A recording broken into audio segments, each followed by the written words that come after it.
ஒரு அருளாளர் அருமையாக வழிபாடுங்கிற சொல்றதையே பின்பற்றுகிறது தான் போதும்.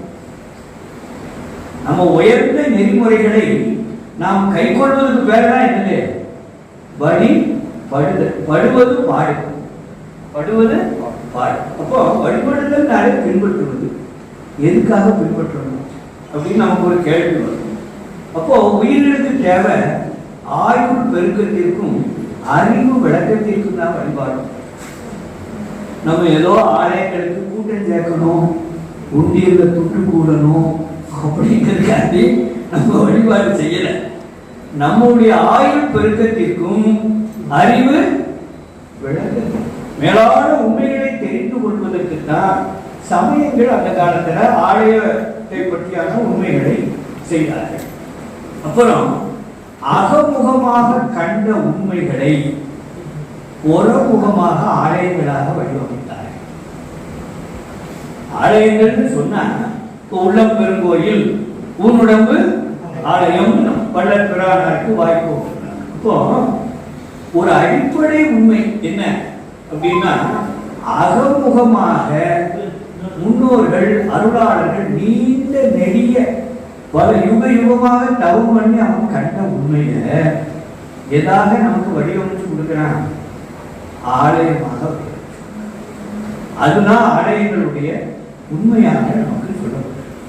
ஆனா அதை வழிபடுதல்னு சொன்னா இப்ப நாம என்ன செஞ்சுட்டோம்னா அது ஒரு விதமான ஒரு வழிபாடாக நம்ம கொண்டு சென்று அது நீங்க தான் வந்துக்கணும். நான் சொன்னா சாமியாருக்கு சொல்றாருன்னு வேற சொல்லுவேன். ஆக சமயங்களுடைய அடிப்படை துன்ப நீக்கமும் இன்ப ஆக்கம். எந்த உயிராக எனக்கு துன்பம் வேணும்னு நினைக்குமா? நினைக்க. அப்போ துன்ப நீக்குவதற்கும் இன்ப ஆக்கம் பெறுவதற்கும் தான் நாம வழிபாடு செய்யணும். அந்த வழிபாடு ஆயுள் பெருக்கத்திற்கும் அறிவு விளக்கத்திற்கும்னு வடலூர் சிதம்பர ராமலிங்க சுவாமிகள் தன்னுடைய வழிபாட்டை பற்றியான உண்மைகளை நமக்கு சொல்றார். இப்போ 4 வகை தோற்றம், 7 வகை பிறவி, 84 லட்சம் கர்ம பேதம்னு நம்ம சொல்றோம். இப்போ முட்டையில பிறக்கக்கூடியது, கர்ப்ப பையில இருந்து பிறக்கக்கூடியது, வேர்ல இருந்து தோன்றக்கூடியது, நீர்ல இருந்து தோன்றக்கூடியதுன்னு நம்ம பார்க்கணும். இந்த உயிரினங்கள் 7 வகையாக நீர் வாழ்வன, நில வாழ்வன, ஊர்வன, நடப்பன, பரப்பனன்னு நமக்கு பிரிச்சிருக்காங்க. 7 வகையாக பிரிச்சிருக்காங்க. இப்படி இதை பற்றியான அடிப்படை உண்மைகளை சொல்லிட்டு வந்து நமக்கு சாஸ்திரங்கள் என்ன சொல்லுன்னா, எல்லாத்துக்கும் என்ன தேவைன்னு சொல்லுங்க. அதுக்கு ஆகாரம், நித்திரை, மைதுனம், பயம் அப்படின்னு நான் எந்த உயிரா இருந்தாலும் அதுக்கு உணவு தேவை, தூக்கம் தேவை. பால் வேற்றுமை சிற்றுயிரில் இருந்து என்ன மனிதன் வரைக்கும் என்ன செய்யுது? ஆண்மண் வேற்றுமை செயற்கை. ஆக அதை மைதுனம்னு சொன்னார். 4வது பயம். மற்ற உயிரினங்கள்ல இப்ப தொல்காப்பிய சூத்திரத்தின் அடிப்படையில் ஐயா அவர்கள் ஓரறிவு உயிரிலிருந்து குறிப்பு கொடுத்தாங்க. இப்போ 6வது அறிவுடைய உயிர் ஒண்ணுதான் பயத்தை நிவர்த்தி செய்வது. மற்ற 5ம் பயத்தை மறந்து. மான் ஓடிக்கிட்டே இருக்குது, ஒரு இன்னொரு வலிமையானது அது வரைக்குதுன்னு வைங்க. அது ஓடி ஓடி ஓடி கொஞ்ச நேரத்துல என்ன செஞ்சிருது? விரட்டுற மிருகத்தை மறந்து. அப்பதான் அதுக்கு பயம் போகுதே ஒழிய பயம்ங்கிறது அதுக்கு நிவர்த்திக்கிறதுக்கு வேற வழியே இல்லைன்னா நமக்கு நூல்கள் சொல்லும்.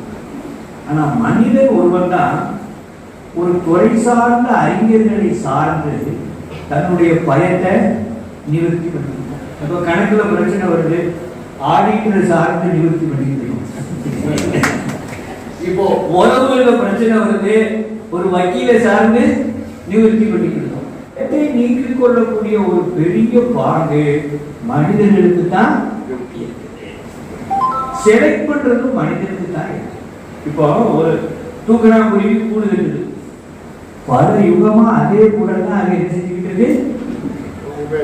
ஒரு வண்டு ஒரு அரக்கு மாதிரி வீடை கட்டுது, அது யுக யுகமா அதைத்தான் கட்டுது. ஆனா மனிதன் ஒருவர் தான் அறிவுக்கு தக்க செலக்ட் பண்ணலாம். செலக்ஷன்ங்கிறது யார்கிட்ட தான் இருக்கு? மனிதர்கள்ட்ட என்று அது ஒரு சிறப்பாக. இப்படி இருக்கக்கூடிய உயிருக்கு மேலும் மேலும் இப்ப நம்ம வழிபாட்டினுடைய நோக்கம் முதல்ல ஒன்று பார்த்தோம். ஆயுள் பெருக்கத்திற்கும் அறிவு விளக்கத்திற்கும் தான். இது என்ன ஆகுது அப்படின்னு கேட்டா, ஐயா ஒன்று சொன்னாங்க, சாபம் விடுவாரு ஒருத்தர், அப்புறம் அந்த சாப விமோசனமாக அந்த உயிரினம் போய் அந்த இறைவனை வழிபாடு.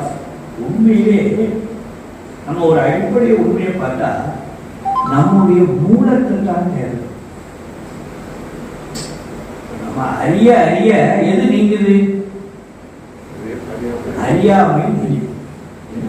அப்போ அந்த அறியாமை எங்க இருக்கு? எதை அப்ப அறிவு புதுசா இருக்கும். தமிழ்ல ஒரு உயர்ந்த அருநூல்கள்ல அறிவு வளர்ச்சிங்கிற சொல்லு பயிலப்படும்.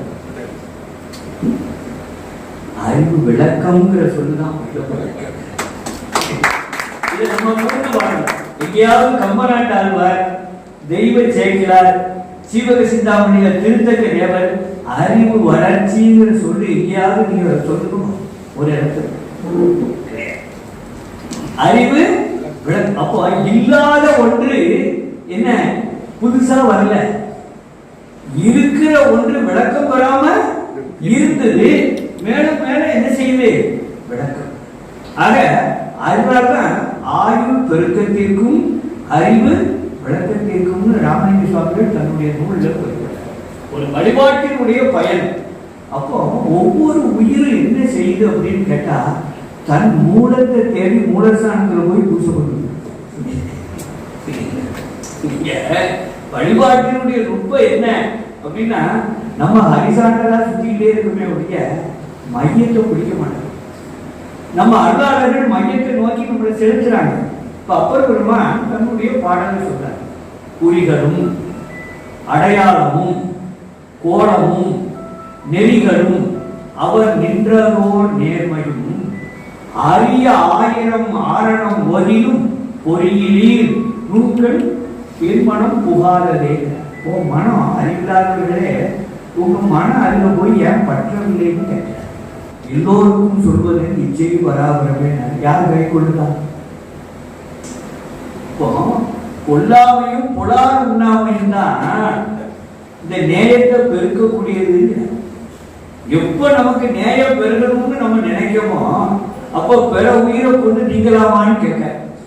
கொல்லா விரதம் மேற்கொண்டோர் நல்லோர், மற்ற அல்லாதோர் யாரோ அறியே பராபரமே. அவனை அயோக்கியன்னு சொல்ற அல்லாதோர் யாரோ. ஆக அவ்வளவு பண்புல ஒருத்தரை என காண்பது எப்படின்னு பட்டினத்தார் நமக்கு சொல்றாரு. பொருளுடையோரை செயலிலும் வீரரை போர்க்களத்தும். ஒரு வீரனை எங்க போய் பார்க்கறது? வீட்டிலேயே போய் பார்க்கறது. பொருளுடையோரை செயலிலும். இப்ப நிறைய பேர் நமக்கு அவர் நித்யானந்தத்துக்கு ஆதரவு கொடுக்கணும்னு ஒரு ஐயா சொன்னாங்க. அதுதான் செயல்பாடு. அவருக்கு இந்த ஆலயங்கள்ல ஈடுபாடு இருக்கு, இந்த அருள்நெறி பரவணுங்கிற ஒரு எண்ணம் இருக்கு. அவர் அளவுல அவர் செய்தா நம்ம அளவுல நம்ம செய்யணுங்கிற ஒரு எண்ணம். பொருளுடையோரை செயலிலும் வீரரை போர்க்களத்தும் தெருளுடையோரை முகத்திலும் கண்டு தேர்வது போல் அருளுடையோரை குணத்தில் தவத்தில் அருள் அஞ்சில் இருளது சொல்லினும் காணத்தகும் இறைவா கட்சியே கம்பெனினார். அவனை குற்றமான சொற்கள் அவனுக்கு என்ன செய்யாது? பயில மாட்டான். அப்படி ஒரு மிக உயர்ந்த நூல்களை தான் நமக்கு அருளாளர்கள் நமக்கு காட்டாங்க. இப்ப நம்ம பாவேஸ்வர் அவர்கள், அவர் பேரே நித்யானந்தம். அவர் நித்யானந்தமா இருக்கிறது. இவர்களெல்லாம் எப்படிப்பட்டவங்க? என்றும் இன்பம் பெருகும் இயல்பினார். என்றும் இன்பம் பெருகும் இயல்பினார் ஒன்று காதலித்து உள்ளமும் ஓங்கிட மன்றுளார் அடியார் அவர் வான்புகள் நின்றதென்றும் நிலவி உலகலாம். அப்போ நித்திய ஆனந்தம்னா என்னன்னா, தன்னுடைய அடிப்படையாக மாணிக்க வாசகரே மெய்ப்பொருளை தான் அடையக்கூடிய பொருள்னு சொல்லல. நான் ஒரு சாதனை பண்ணி அதை அடையக்கூடிய பொருள்னு சொன்னா அது வேறுபட்டு நிக்கி, நான் வேறுபட்டு நிற்கேன், அதை அடைவதற்கு சில சாதனைகளை நாம செய்ய வேண்டியது. அவர் சொன்னாரு, போற்றி என் வாழ் முதலாகிய பொருளே. நுணுக்கமா கவனிக்க வேண்டியது. இப்ப நம்ம வேகமா சத்தப்போட்டு பேசி கைத்தறிக்காக நம்ம பேசல, நாம சில ஆவேசத்துல நுட்பங்களை இழந்துருக்கோம். என்ன போற்றி என் வாழ் முதலாகிய தொடக்கமே நீதான். வள்ளலாறு மாணிக்கவாசகருக்கு துதி செய்தாரு. சொல்ல போது சொன்னாரு, வருமுறை செய் மாணிக்க வாசக நின் வாசகத்தில் ஒரு மொழியே என்னையும் என் உடையனையும் ஒன்றுமித்து தருமொழியாம் எனில் சாதகம் என். இதுக்கு நான் சாதகம் என்ன பண்ணணும்? சஞ்சலம் என். குறுமொழியை அயன் என்று கூறுவதென். ஒரு மொழியை சொன்னாலே போதும், அங்க திருவருள் என்னை விட்டு பிரித்து இல்லை. இங்க நான் சாதனை பண்ணி அடைய வேண்டியதுன்னு ஒன்றும் இல்லை. சரியா புரிஞ்சுட்டாலும் போடாதான்னு சொல்றேன்.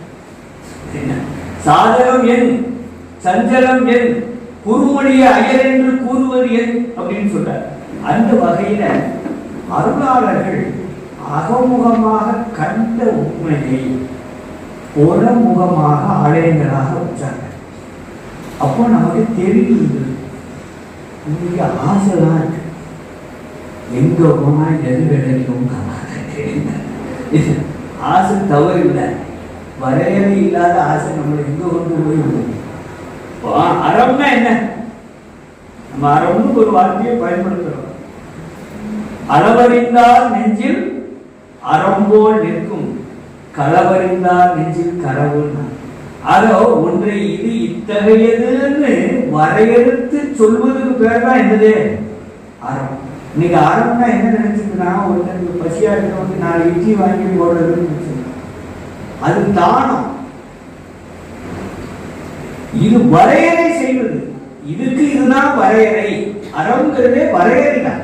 ஆனா அந்த வரையறையில தான் நம்ம அருளாளர்கள் இறைவனுக்கு மூலஸ்தானம், அப்புறம் நமக்கு பலிபீடம், நந்திங்கிற ஒரு முறையில வச்சு தத்துவ நுண்பொருளை நமக்கு சொல்லும். தியோசோபி சொசைட்டியில பிரம்மஞான சபையில ஆலயங்களும் அதன் முப்பொருள் விளக்கம்னு சொல்லி அந்த காலத்துல 2 வால்யூம் வந்து 2 வால்யூம் நூல் வந்திருக்கு. நீங்க எல்லோரும் அதையும் வாங்கி படிக்கணும். குறிப்பா லேடிஸ் ஸ்பெஷல்ல அம்மையார் சொன்னாங்க, பரிகார தலங்களை எழுதிக்கிறோம், இப்போ அற்புத தலங்கள் எழுதிட்டு இருக்காருனாங்க. அடுத்தால ஆலயங்களும் அதன் முப்பொருள் விளக்கமும் எழுதணும்னு சொல்லி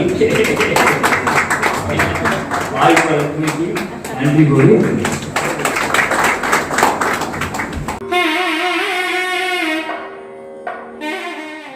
நன்றி. இந்த வீடியோ உங்களுக்கு பிடித்திருந்தா ஒரு லைக் பண்ணுங்க, கமெண்ட் பண்ணுங்க. நம்ம சேனலுக்கு இது வரைக்கும் சப்ஸ்கிரைப் பண்ணாதவங்க சப்ஸ்கிரைப் பண்ணுங்க. கூட பக்கத்தில் இருக்கிற பெல் பட்டனை அழுத்தி ஆல் செலக்ட் பண்ணுங்க. அப்பதான் நாங்கள் வெளியிடுகிற வீடியோக்கள் உங்களுக்கு உடனுக்குடன் வந்து சேரும்.